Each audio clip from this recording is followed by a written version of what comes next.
everyone, welcome to my channel and this is Is Rahi.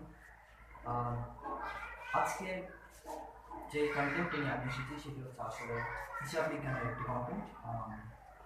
আমরা যারা new কামার রয়েছি, আমরা যারা নবম দশম শ্রেণীতে প্রথম এসেছি বা ক্লাস 9-এ উঠে কমার্স নিয়েছি, আমাদের প্রত্যেকের মধ্যে কাউন্টিং বিষয়টি খুবই গুরুত্বপূর্ণ এবং খুবই যথোপযুক্ত একটা সাবজেক্ট, যেটাকে নিয়ে আমরা সবাই সচরাচর একটা টেন্ডেন্সির মধ্যে থেকে আমরা চিন্তা ভাবনা করতে থাকি যেটা খুবই একটা টাফ একটা রাফ একটা সাবজেক্ট, বাট এটা আসলে ততটা কঠিন নয় যতটা আমরা কঠিন ভাবি এটাকে।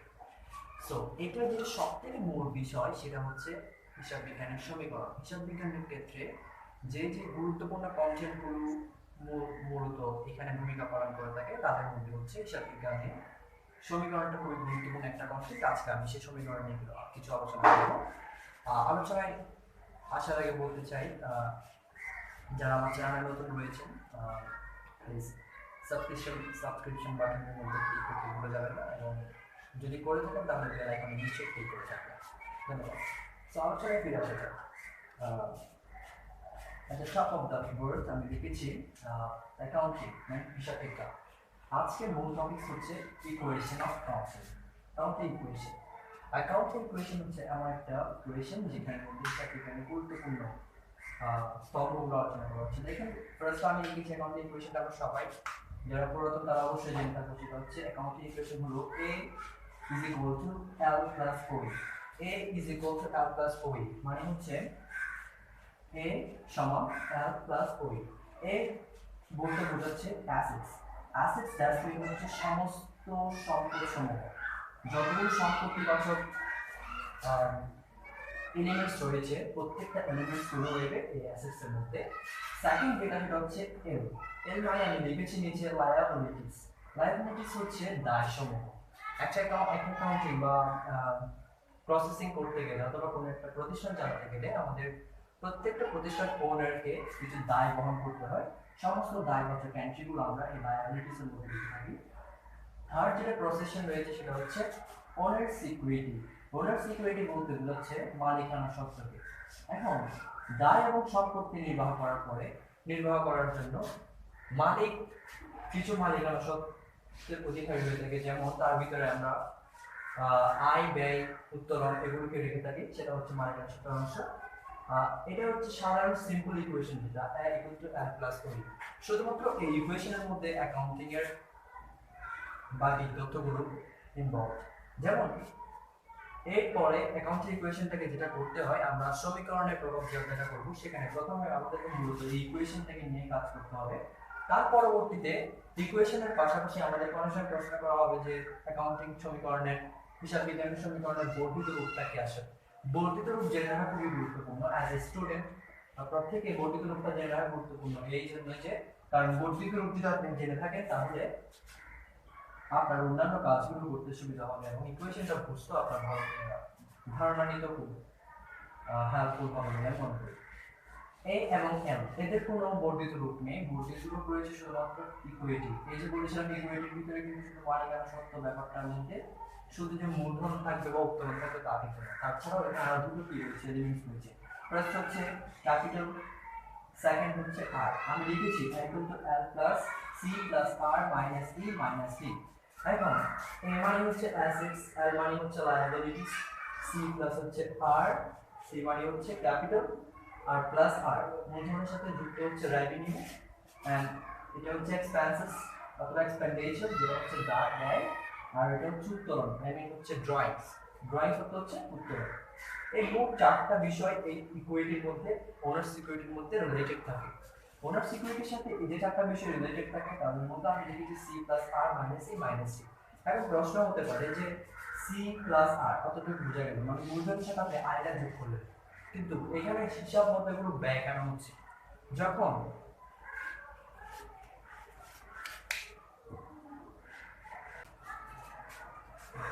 যেমনটা বলছিলাম অ্যাকাউন্টিং ইকুয়েশনে যখন বর্ধিত রূপের কথাটা আসবে তখন সেখানে লেখা আছে যে C plus R minus E minus টি। সম্ভবত সকলের মনে প্রশ্ন থাকবে যে সি প্লাস আর এতটুকু ক্লিয়ার যে সি এর সাথে আর মানে ক্যাপিটালের সাথে আপনি রেভিনিউটাকে যোগ করলেন, কিন্তু ই এবং ডিটা কেন মাইনাস করবেন। দেখেন, আপনার মূলধনের ক্ষেত্রে যখন আমরা মূলধন সরি মালিকানা সত্ত্বের টাকা কি করবো হিসাব করবো, সেক্ষেত্রে প্রথমত একজন উদ্যোক্তা তিনি মূলধন বিনিয়োগ করবেন, এরপরে সে মূলধন বিনিয়োগ করার পরে যে সে থেমে থাকবে তেমন কিন্তু একজন উদ্যোক্তা যখন মূলধন বিনিয়োগ করে, মূলধন বিনিয়োগ করার পরে তার ব্যবসায়িক কিছু ব্যয় হয় অথবা ব্যবসায়িক কিছু আয় সংঘটিত হয়।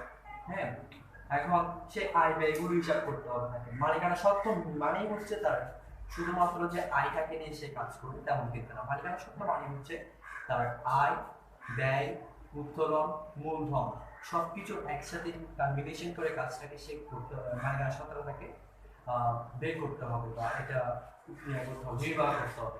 তো সেজন্য একজন উদ্যোক্তা যখন মূলধন বিনিয়োগ করে থাকে, তার পাশাপাশি যে ধরনের ব্যয়গুলো সংগঠিত হবে প্রত্যেকটা ব্যয় তাকে বহন করতে হবে। এখন ব্যয়ের টাকাগুলো মানে অর্থগুলো, ব্যয়কৃত অর্থগুলো সে বাদ দিচ্ছে মূলধন দিয়ে, কারণ ব্যয়গুলো সংগঠিত হচ্ছে তার ব্যবসায়িক কেন্দ্র মানে ওই প্রসেসিংটা হচ্ছে তার বিজনেসের মধ্যে। এখন বিজনেসের মধ্যে সংগঠিত হওয়ার কারণে যত ধরনের ব্যয়গুলো সংগঠিত হবে সেগুলো তার মূলধন থেকে যাবে। এখন শুধু যদি সে ব্যয় করতে থাকে তাহলে এক পর্যায়ে এসে তার মূলধনকৃত অর্থগুলো শেষ হয়ে যাবে। তো সেজন্য ওই টাকাগুলো ব্যয়ের পাশাপাশি তার কিছু আয়ের খাত থেকে থাকবে নিশ্চয়ই, কারণ ব্যবসা প্রতিষ্ঠানে শুধুমাত্র যে ব্যয় করবে তেমন কিন্তু না, আয়ের খাতও সেখানে নিশ্চয়ই থাকবে। এখন আয়ের খাত যেগুলো থাকে সেখান থেকে যে আয়গুলো করবে ওই আয়ের অর্থগুলো সে মূলধনের সাথে অ্যাড করবে, মূলধনের সাথে যুক্ত করবে। যদি সে মূলধনের সাথে আয়টাকে যুক্ত না করে তাহলে এক পর্যায়ে ব্যয় করতে গিয়ে তার সমস্ত অর্থ কি হয়ে যাবে, খরচ হয়ে যাবে। সেক্ষেত্রে সে মূলধনের সাথে সেটা যুক্ত করলো, এরপর আয়কৃত অর্থ যুক্ত করার পরে অর্জনকৃত অর্থের পরে যে ব্যয়গুলো সংগঠিত হচ্ছে সেগুলো বিনিয়োগ করে থাকলো, নির্বাহ করে থাকলো। এখন ব্যয়গুলো যখন সেখান থেকে বাদ দিবে সে কিন্তু রিকভারি হচ্ছে তার আয় থেকে। এছাড়া স্যার এখন প্রশ্ন আসতে পারে তাহলে এই ড্রয়িংসটা কেন বিয়োগ দিলেন?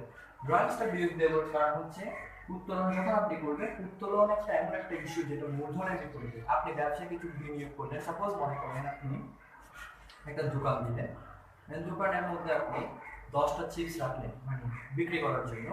ইন কেস কোনো কারণে আপনার ফ্যামিলির কেউ আসলো, সেটা ছোট বাচ্চা, এবং তাকে আপনি একটা চিপস দিয়ে দিলেন কিন্তু তার থেকে কোনো টাকা আপনি নিলেন না। তো এক্ষেত্রে দেখা যাবে কি যে বাচ্চাটাকে আপনি চিপসটা দিয়ে দিলেন, ওই চিপসটা কিন্তু আপনাকে একটা টাকা দিয়ে কোম্পানি থেকে সেটা অর্ডার করে নিতে হয়েছে, মানে ক্রয় করে নিতে হয়েছে, যেখানে আপনি মূলধন বিনিয়োগ করেছেন 1 টাকা। সাপোজ করবেন সেটা 8 টাকা, 8 টাকা সেটা আপনি পাইকারি রেটে কিনলেন, কেনার পরে সেটা আপনার বিক্রি করার কথা ছিল 10 টাকা, মানে 2 টাকা পার পিস। প্রত্যেকটা প্যাকেটের পিছনে আপনি 2 টাকা করে লাভ করবেন, এটা একটা টেন্ডেন্সি আপনার ছিল। কিন্তু কোনো কারণে আপনার ফ্যামিলির ওই মেম্বারটাকে, ওই বাচ্চাটাকে আপনি কি করলেন, একটা চিপস দিয়ে দিলেন। তো এক্ষেত্রে হবে কি, ওই বাচ্চাটা চিপসটা দিয়ে দিলে সে কিন্তু কোনো টাকা আপনাকে পে করলো না। এক্ষেত্রে আপনার ব্যবসায় কিন্তু একটা মূলধন বিনিয়োগকৃত অর্থ কিন্তু হ্রাস পেল। সেক্ষেত্রে আপনার পণ্য কিন্তু বিক্রয় হয়নি বা ক্রয় হয়েছে কিন্তু বিক্রয় হয়নি, কিন্তু ক্রয়কৃত অর্থ যেটা আপনি ব্যয় করলেন সেটা কিন্তু এখন আপনি লাভ বিক্রয় করার পর সেটা আপনি ফিরিয়ে আনতে পারলেন না। তো এক্ষেত্রে দেখা গেল কি আপনার একটা পণ্য শর্ট হয়ে গেল। 9টা পণ্য বিক্রয় করলে আপনার মোট লাভ দেখা যাবে, যদি আপনি 10টা বিক্রয় করেন প্রতিটা 2 টাকা করে লাভ করতেন, তাহলে আপনার 10 গুণা 20 মানে 20 টাকা কি আসতো, প্রফিট আসতো। কিন্তু এখন 9টা বিক্রয় করার ফলে 18 টাকা প্রফিট আসছে, কিন্তু আপনার প্রফিট মার্জিন 18 টাকা, কিন্তু আপনি কিনেছেন কিন্তু 10টা 80 টাকা। সেখানে আপনার হিসাব মতো 10টা বিক্রয় করে 20 টাকা লাভ হলে আপনার মোট বিক্রয় মূল্য দাঁড়ানোর কথা ছিল 100 টাকায়, কিন্তু এখন সেটা দাঁড়াচ্ছে যেহেতু এদিকে 2 টাকা লস কম হচ্ছে, সেক্ষেত্রে আপনার মোট বিক্রয় মূল্য দাঁড়াচ্ছে 100 টাকা দিয়ে কিছুটা কম। যার কারণে একটা পণ্যের আপনি কোনো ক্রয় মূল্য বিক্রয় মূল্য কোনোটাই কম নেই। কারণটা হচ্ছে যেহেতু আপনি জিনিসটা বিক্রয় করবেন না, দিয়ে দিলেন, সেক্ষেত্রে দেখা গেল আপনি মূলধন বিনিয়োগ করার সময় ওখান থেকে চিপস আপনি কিনেছিলেন 10টা, যেটা আপনি একটা নিজের প্রয়োজনে নিয়ে নিলেন বা একজনকে দিয়ে দিলেন, সেক্ষেত্রে তার ক্ষেত্রে আপনি কিন্তু কি রাখেন না, টাকা নিলেন না বা তার থেকে কোনো রকম চার্জ করবেন না, তাহলে আপনার মূলধন কিন্তু মূলধন হয়ে গেলে এখন 9টা, মূলধনের পরিমাণ এখন হয়ে গেলে 9। এখন এই 9 থেকে 10 ছিল, হঠাৎ করে 9 কেমনে হলো, যেহেতু আপনি মূলধন থেকে একটা অলরেডি নিয়ে নিলেন, এটা ডিক্রিজ হয়ে গেল, হ্রাস পেলেন। সেজন্য যেহেতু উত্তোলন কেন দেওয়া হচ্ছে, যেহেতু উত্তোলন আগে কোনো কিছু যদি ব্যবসা থেকে উত্তোলন করা হয়, ওই উত্তোলনের টাকাটা অবভিয়াসলি মাইনাস হবে ক্যাপিটাল থেকে, মানে হচ্ছে মূলধন থেকে। যেহেতু মূলধন থেকে মাইনাস হচ্ছে কমে যাচ্ছে, মূলধন হ্রাস পাচ্ছে আপনি উত্তোলন করার পরে, সেজন্য আপনি উত্তোলনটাকে সমীকরণের বর্ধিত রূপের মধ্যে মাইনাস করা হচ্ছে। আবার একটু বলি, সমীকরণের বর্ধিত রূপ যখন আপনাকে করতে বলা হবে তখন a that's mean assets is equal to liabilities plus equal to l plus ও বি এর জায়গায় যেখানে ওনার্স ইকুইটি ছিল সেখানে ভিতরে আমাকে ব্র্যাকেট দিয়ে দিতে c প্লাস r। c মানে হচ্ছে ক্যাপিটাল, r মানে হচ্ছে রেভিনিউ, এক্সপেন্স মানে হচ্ছে ব্যয় এবং ডি মানে হচ্ছে ড্রয়িংস।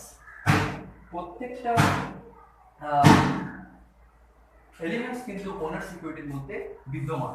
এখন এতটুকু জানলে কিন্তু ইকুয়েশনটা আমরা সমীকরণের প্রভাব বা সমীকরণের যে অধ্যায়টা রয়েছে সে অধ্যায়টা কিন্তু দক্ষ হতে পারবে না, পারদর্শী হতে পারবে না।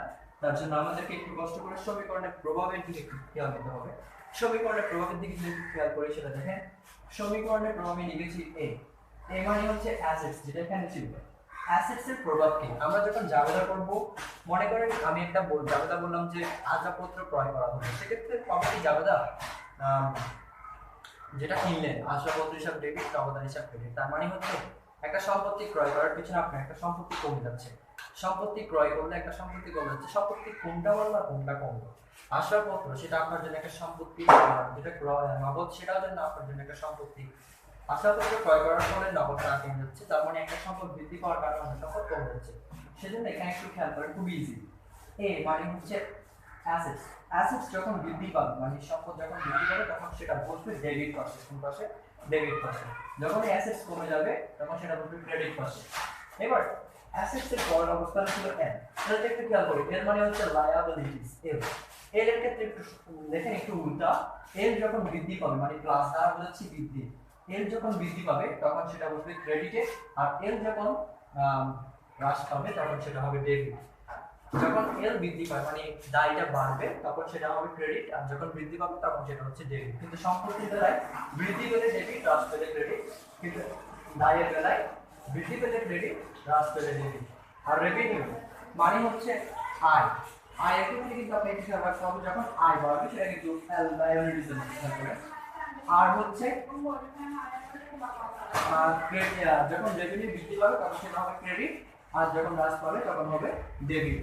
এক্সপেন্সেস বা এক্সপেন্ডিচার হচ্ছে ব্যয়, ব্যয়ের ক্ষেত্রে একটু সম্পত্তির মতো, ব্যয় যখন বাড়বে তখন সেটা ডেবিট পাশে থাকবে, আর যখন হ্রাস পাবে তখন ক্রেডিট। মনে করেন আপনি কোনো একটা খরচ করলেন, মনে করেন আমি বেতন পরিশোধ করলাম, নগদে বেতন পরিশোধ করা হবে, সেটা জাবেদা কি দাঁড়ায়? বেতন হিসাব ডেবিট, নগদ হিসাব ক্রেডিট। সম্পত্তির মতো বেতনটা পরিশোধ করলেন বা কোনো কিছু ক্রয় করলেন মানে নগদে ক্রয় করা হবে, ক্রয় হিসাব ডেবিট, নগদ হিসাব ক্রেডিট। সেক্ষেত্রে নগদ টাকা দিয়ে কোনো কিছু ক্রয় করার কারণে নগদ টাকা চলে যাচ্ছে, খরচটা বৃদ্ধি করছে। খরচ হচ্ছে এক্সপেন্ডিচার, খরচ যখন বৃদ্ধি হবে তখন সেটা ডেবিট, আর যখন হ্রাস হবে তখন সেটা ক্রেডিট। আর ক্যাপিটাল মানে হচ্ছে মূলধন। মূলধন দেখেন আমি মূলধন আর উত্তোলনের মধ্যে একটা সামঞ্জস্য রয়েছে। মূলধন যখন বৃদ্ধি পায় তখন সেটা ক্রেডিট হয়। আপনি কোনো কিছু মূলধন বিনিয়োগ করলেন বা নগদ হিসেবে নগদান বা আসবাবপত্র নিয়ে ব্যবসা শুরু করলেন, তাহলে কি হবে? যাবে হবে নগদান হিসাব ডেবিট, আসবাবপত্র হিসাব ডেবিট, মূলধন হিসাব ক্রেডিট। তার মানে এই তিনটা মিলিয়ে যখন মূলধন বৃদ্ধি পাবে তখন সেটা ক্রেডিটে বসলো, আর যখন মূলধন হ্রাস হবে তখন সেটা ডেবিট হয়ে যাবে। উত্তোলন কিন্তু মূলধনের উল্টা, যখন উত্তোলন বৃদ্ধি পায় তখন সেটা ডেবিট হয়, আর হ্রাস পেলে ক্রেডিট হয়। সো দ্যাটস এতটুকু। হিসাব সমীকরণটা যদি আমরা একটু ভালো করে লুক করে নিতে পারি, অ্যাকাউন্টিং এর ক্ষেত্রে পরিপক্ক হতে কিন্তু আমাকে এই জিনিসটা খুব বেশি সহায়তা করবে। সো অ্যাকাউন্টিং এর ক্ষুদ্র ক্ষুদ্র বিষয়গুলো যদি আমরা অ্যানালাইটিক্যাল ভাবে চিন্তা ভাবনা করি বা একটু করে বুঝতে চাই, তাহলে এই বিষয়টা কিন্তু কোনো রকম টাফ বা রাফ কোনো বিষয় না। This is so simple and very easy একটা টপিক, ইজি একটা সাবজেক্ট। এটা বোঝার জন্য আমাদেরকে জাস্ট একটু লুক আউট করতে হবে যে ছোট ছোট যে বিষয়গুলোতে আমার জানা দরকার, বোঝা দরকার, সো এই বিষয়গুলো আমাদের দেখে নিতে হবে। তো আমি আশা করছি প্রিয় শিক্ষার্থীরা তোমরা বুঝতে পেরেছো আমি আসলে অ্যাকাউন্টিং ইকুয়েশনটা বোঝানোর চেষ্টা করেছি। হোপফুলি নিশ্চয়ই তোমরা বুঝতে পেরেছো বা কিছুটা তোমাদেরকে হেল্প করেছে। ইনশাআল্লাহ নেক্সট যে আপকামিং ভিডিও আমি নিয়ে আসবো সেখানে আমি আলোচনা করবো এই অ্যাসেটস গুলো দায় এবং বাকি যে এলিমেন্টসগুলো আমি এখানে দেখিয়েছি তাদের প্রকারভেদ মানে কোন ধরনের প্রকারভেদ সম্পত্তিতে রয়েছে, কোন ধরনের প্রকারভেদ দায়ের মধ্যে রয়েছে, এবং ওই দায়ের খাতগুলো কোনগুলো খাত আমরা এই চলতি দায়ের মধ্যে আনবো বা প্রকারভেদের মধ্যে আনবো, সেটা দেখিয়ে দিলে আমাদের অন্তপক্ষে এন্ট্রিগুলো বুঝে নিতে আসলে অসুবিধা যেটা আমাদের হওয়ার কথা সেটা অনেকটাই কমে যাবে। সো প্রিয় শিক্ষার্থী বন্ধুরা বা সম্মানিত দর্শক বন্ধু, যেটা ভিডিওটা যারা দেখলেন এর মধ্যে ভুল ত্রুটি দেখলে নিশ্চয়ই সেটা ক্ষমাসূচক দৃষ্টিতে দেখবেন, এবং যদি ভিডিওটা আপনাদের ভালো লেগে থাকে নিশ্চয়ই লাইক, কমেন্ট এবং শেয়ার করবেন। আর don't forget to subscribe my channel. This is very important. So this is Mohammed Is Rahi. Best of luck. Thank you.